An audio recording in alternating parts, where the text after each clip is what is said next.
Hello everybody. November is Men's Mental Health Awareness Month. It's very important for us to open up the conversation and create a safe space for men and their mental health, given the fact that there are very shocking statistics behind men's mental health, which I'll go into in the video, and given the fact that usually societal expectations of men don't allow it to be accepted to look after one's mental health, to be embracing one's emotions. And it contributes from a lot of factors, whether it be generational trauma, whether it be imposing certain beliefs and certain expectations on men that are typically normalized and seen without question. It's very important to shift it and ensure that we provide the proper tools, the safe and welcoming space, and everything else to accommodate and allow men to talk openly about mental health and make sure that they actually nourish those elements within themselves. So let's get started. I'm going to go ahead and go into the facts, and I'm also going to go ahead and ensure that I don't just leave you with facts, but that I ensure going into some tips and helpful tools to access in order to be able to better the mental health, not just as a receiver, a person that's looking after their mental health, but as a communal basis as well. So whether you are a man who is looking at this video wanting to take care of your mental health, or whether you are somebody who wants to look after the men in your life by implementing these tools, this will one way or another benefit and shift that paradigm. And it will also allow a ripple effect. So please share this, discuss this, let this be an opportunity, especially with the holiday coming around, to be welcoming and be safe for men to talk openly about what they're going through. Some statistics to start off with regarding men's mental health. Now I'm going to refer back to my notes to ensure I give the proper numbers. So it is a silent crisis that men do go through, given the fact that societal expectations are implemented, and it is often a learned behavior to suffer in silence or even ignore the suffering until it becomes something much bigger, a bigger issue than anything. So suicide is the biggest killer in men. Men overproportionately are there with suicide victims. So 75% of suicides are men. Let that sink in. Men are twice as likely to be victims of violent crime. 12 men take their own lives every day. Dads are 3 times more likely to die after separation than mothers. Whenever there's a divorce, it does take a toll on the distress on the male and on the father in that family dynamic. Low testosterone is linked to depression, obesity, tiredness. 33% have increased risk of dying with lower testosterone levels. So you can see how the biology can also affect psychological elements of the brain, and those are things that are often overlooked and dismissed. 16% of men suffer from anxiety or depression. That is within the population. 53% of all cancer deaths are men. 237 men die from cancer every day as well. So it goes into the physical as well because of the fact that those things do all become related. They are all related one way or another. And 40% of domestic violence victims are male, and that's often not talked about. That is something that doesn't typically get opened up. Also, 1 in 5 men have been through sexual assault. And that is another thing that's not often talked about because there's a lot of stigma around men not having to go through things, or men can't go through this, that, or the other. And those are all things that exist. They all exist, but they're not talked about often. And men are more likely to not report these things, to not report their feelings, to not report when they get violated or anything out of shame, out of the fear that they're not going to be taken seriously, out of those, all links to those societal standards. Men aren't allowed to cry. Men aren't allowed to be affectionate. Men aren't allowed to talk openly about their feelings. They're not allowed to express themselves in different ways that aren't that cookie cutter built, when in fact they deserve to have that space opened up for them. And how do we do that? We do it by normalizing these conversations. We do it by normalizing those needs. We do it by normalizing those statistics and putting them out there so people can really reflect upon how bottling all this up, how having to be this macho individual, being this person that is stoic, does not show any feelings, being this person who checks all the boxes of all those responsibilities that typically fall under that gender norm, seeing how all of that implements and comes around, ensuring that we're aware of it and that stops the whole cycle, because there is a silent crisis going on that a lot of people do not talk about or open up enough about. Men need to be themselves. They need to get in tune with all of the sides of them. They need to balance out all of those elements within them without being told how to be, how to look, how to act, how to bottle things up, how to repress themselves, how to suppress themselves. It needs to stop. And it's a very hard task to do. But once you stop that cycle, it does have a ripple effect. And you're the one who shifts that. Or you're the one who helps shift that if you're watching this on behalf of somebody else. It goes all into that. It's conditioning. Essentially, all of us as human beings are conditioned to be a certain type of way. In this case, it's a lifetime of conditioning that men have typically gone through. It's very hard to change overnight, but there's ways to implement these things and practice them constantly until they become the new conditioning, until they become the new unlearning, in order to help yourself or other men or boys that are growing up with their mental health. It takes time, it takes consistency, it takes patience, and it takes support. So I'm going to go into different lifestyle tips that can better male mental health, that we can do and that men themselves can do. First is to explore, understand, and choose to reject traditional gender roles and male societal expectations. What that means is it goes all into that. For most of us, societal expectations and gender roles are pretty much pinned on us from the moment our existence is known, right? They're predetermined in us.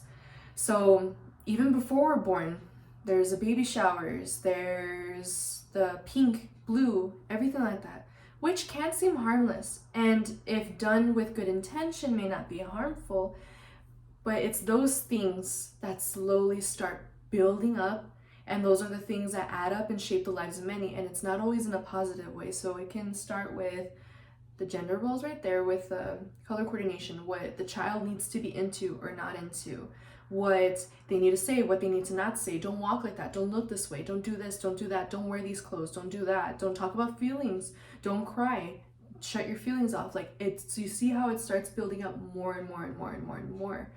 So it's in really exploring like how far back all of those expectations got pinned upon you, how far back you remember that very moment that you or the person that you know was suddenly told who to be, suddenly told what a man should be, right? So a lot of men are expected to behave in a certain way and show masculine traits, right? So they need to be seen as strong.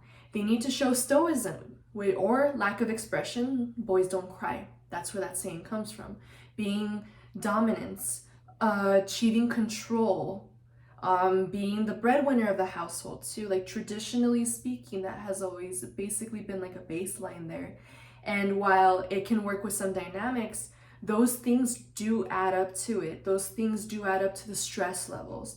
They do add up to the depression, the anxiety, the pressure, all that pressure, the views that you have on you, the norms, expectations from life around you, whether it be media, film, school, friends, family, your peers. It's really about exploring and trying to pinpoint and date all the way back where those roots come from, where that distress comes from, where that generational trauma comes from too, because oftentimes your peers, family especially, will teach you to be a certain type of way. But it is very important to know that that comes from a source. That is generational trauma. There will be good key things that you can take away from it, but at the same time, you will be taught a lot of outdated beliefs. Most of the time, you will have those cycles recycled upon you because of the fact that that is the only way that that person knew how to survive. That is the only way that that person was taught how to survive. So they're just trying to give it to you because they think that's the only way. And while it may be a way, it's not the way, and it's something that won't serve you. If you feel it isn't serving you, then it's important to challenge that and create your own mold, your own path. Become your own person and find the way that you want to express yourself as a human being, as a man, as someone who identifies as. Number 2 is getting a chance to have someone that you trust in your life that you can talk to. So this can be parents, this can be a partner, your friend, a counselor. It's really important to find that one person that you know you can be wholeheartedly yourself with. That one person that you can open up to if you're ever struggling with a mental health issue, with an emotion, a thought, a health issue, or anything that has been weighing heavily on your mind. It's important to find that one person who will listen to you non-judgmentally, who will be present with you, who will actually provide that safe space. And if you find yourself not having anybody around like that in your life, there are resources. You can call the National Suicide Prevention Helpline at 1-800-273-8255, or you can also text the crisis text line by texting HOME to 741-741, and at least you can have somebody hear you out if you don't have a safe space to do so. Be there for the men in your life. That would be number 3. So this goes to the individuals who are watching this video for themselves and for their significant others, or their relatives, their friends, their peers, their mentors. It's really important to show up for the men in your life. Just show up, lend out a kind ear. Sometimes just a person speaking about it helps in of itself. Being that one person who can listen, who can allow them that space to do so. Because every time you do this, you are challenging that dangerous expectation where men need to man up and shut up. You know, you're allowing that to be challenged more and more and more, even if at first it feels bizarre, even if at first it feels really odd to implement. The more you do it, the more you break those barriers, the more you break those molds and those boxes. Fourth one is to focus on being yourself, not just a man. It's really important to tune into your inner voice, because sometimes our opinions, sometimes our beliefs, our core system, our wants, our needs, our habits are typically not even our own original thoughts. Sometimes we even catch ourselves being like, is this me, or is this what everybody else has told me to be? So try to challenge yourself with certain things that you do. Like, ask yourself if the things in your day-to-day life are truly you, or are they things that you're doing to appear manly? Are they things that you're doing because you're taught, all right, this is what you need to do to assert yourself as a man? Like, in other words, like whenever there's that competitiveness kicking in, needing to be more aggressive or physically aggressive, needing to look a certain type of way, needing to approach women a certain type of way or view them a certain type of way, or whenever you're avoiding anything that is so-called girly out of that fear of being called less than a man, right? So those are the things that you gotta ask yourself in your day-to-day life. Are these things that I'm doing because it's me, or are these things that I'm doing because I've been told I need to do this as a man, right? So while it's imposed to be a strong person, it's actually a lot stronger to be yourself. It takes a lot to ditch those social norms. It takes a lot to ditch those expectations and to fortify your own path, to go on the road less traveled, because it's not something that is typically done or normalized. It takes a lot of courage to do that. So keep that in mind whenever you're doing that and you're choosing yourself over the expectations that are. 5 is learning how to ask for help. It's not always easy. Again, another societal expectation for men typically is that they need to figure it out themselves. They need to do it all themselves. They need to carry it all upon themselves. But no, there is support out there. There are people out there. There's ways to reach out, and it's important to do that. Specifically in this case, it can be with a peer, it can be with a colleague, it can even be with a general practitioner or a psychologist or a counselor. It's really important to open up that possibility. Whenever it can be a mental health ailment or even a physical ailment, it is very important to not keep that to yourself and to know that you can ask for help. Asking for help does not discredit the stuff that you already do. It doesn't discredit anything that you are capable of. It just adds another tool and another resource, an extension of what you can already do. It's important to rephrase it that way. It is not surrendering. It is not a failure to ask for help. It is crucial. That's why we live in a society. Avoid using alcohol and drugs to cope. While there are people who will turn to these formats in a social recreational setting, it is important to keep in check how those things are being used. So if it's used in place of coping, if it's used in place of processing things, if it's used to numb, if it's used to get this state of being to this other extreme, it's being abused. It's substance abuse. And substance abuse is also prominent in men statistically. So it's very important to ask yourself what your coping skills are, whether this thing is used to numb you, and that distracts you from actually helping yourself in the long run, and it just pushes it further and further and further down. And the more things are pushed further down, the higher the pressure accumulates when they implode or explode. So it's important to be mindful. Find an activity you enjoy. This can be a form of catharsis. So it can be anything, and it's something that you truly enjoy, not something that you have to do. Something that you tune into your true self and you're like, I'm fascinated by this. I'm fascinated by this hobby. I'm fascinated by this craft over here. I like to do this, even though a lot of people like to make fun of me for it. Or I like to do this, but I never have the time to do it. I don't set the time out to do it because I'm doing the stuff I am expected to do. You know what I mean? So always making room for an activity that brings you joy.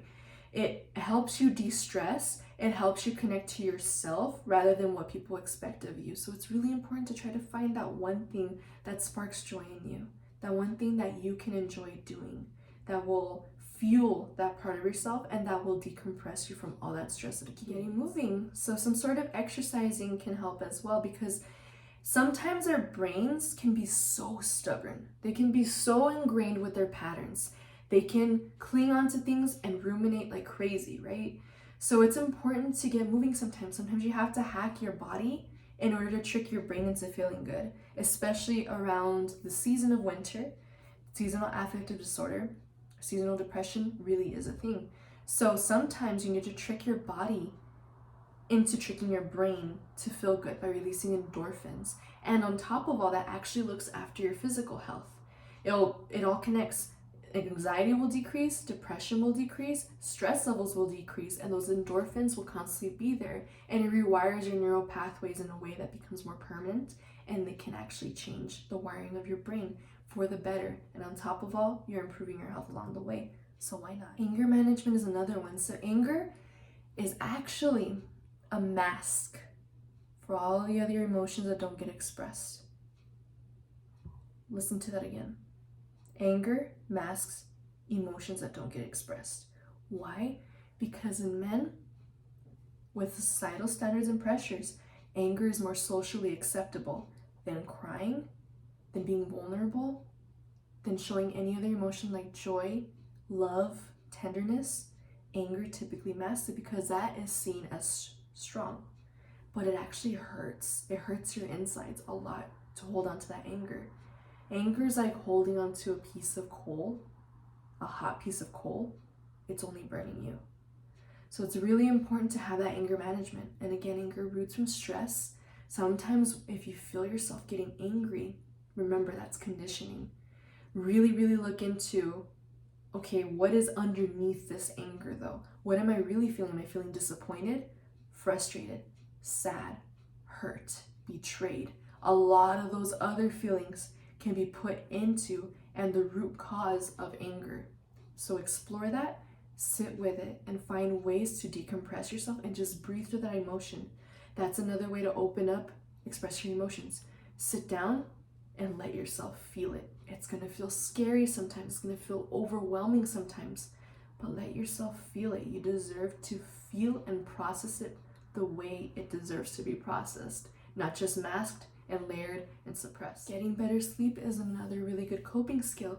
Sleep quality has a huge ripple effect into your mental health. It's important to get at least 7 to 9 hours of sleep a night.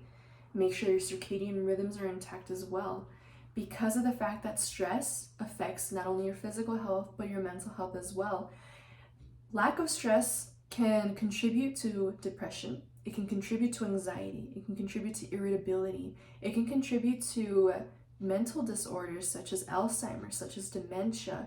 It can all start having a ripple effect with that. So it's really important to get good sleep, because when you take care of your actual brain, you take care of your mindset that goes along with it, because your brain is one thing and your mind is another, right? So when you do that, you're really creating a safe space for your mind to thrive and for all those neural pathways to fire properly. So that is super important. It has a good ripple effect, and a rested mind helps you in the long run in your day-to-day life. Eating well, believe it or not, is also another way you can look after your mental health. There have been many studies linking your gut health to your mental health. So it is very, very important to keep that in mind. Of course, I'm not a doctor, so this isn't medical advice, but it is something to open up that conversation, to go check in with your doctor and discuss how those things can be linked. Or it can just let you reflect upon what it is that you're putting into your system. So there's a lot of foods out there that, like refined sugars, etc., but those actually do deteriorate our brain function and do contribute to depression and such. When you put good foods in you, those digest, those vitamins, those minerals, all of those neurotransmitters as well get put into your body, and they get processed through it a lot better. And it's a way that they're both linked. So it's really important to make sure you're looking after what you're eating, making sure you're drinking enough water, making sure that you're putting good things in your system, things that nourish you, because your mood and your mental health are linked to your gut. It's really important for you as a man to look after yourself.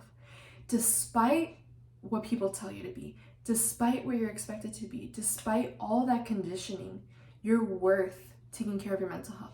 You're worth being your own person and not just what people expect you to be. For those of you that are watching this and have men in your life that you care about and that you love, take care of them. Make sure that they have a safe space to speak in. Make sure that they have that area where they can just be themselves, where they can express how they feel. Help guide them through that. It's not going to be easy to break that conditioning. It's not going to be easy to teach yourself to be more in tune with your emotions or your mental health. But it is possible with support. It is possible with these tools, with these tips. And it just takes steps, baby steps at a time. It takes consistency and practice in order to challenge that conditioning that has been on autopilot for so long, even longer than any of us, because that's when all the gender norms got created, when all those societal expectations got created. So remember, it takes effort, but it is possible. Do not be afraid to ask for help. Do not be shameful of expressing your feelings. Do not be afraid to be yourself in a world that tells you how to be all the time. Remember, your mental health is worth it. Look after yourself. Look after the men in your life. Thank you for watching this video, and have a great mental health day.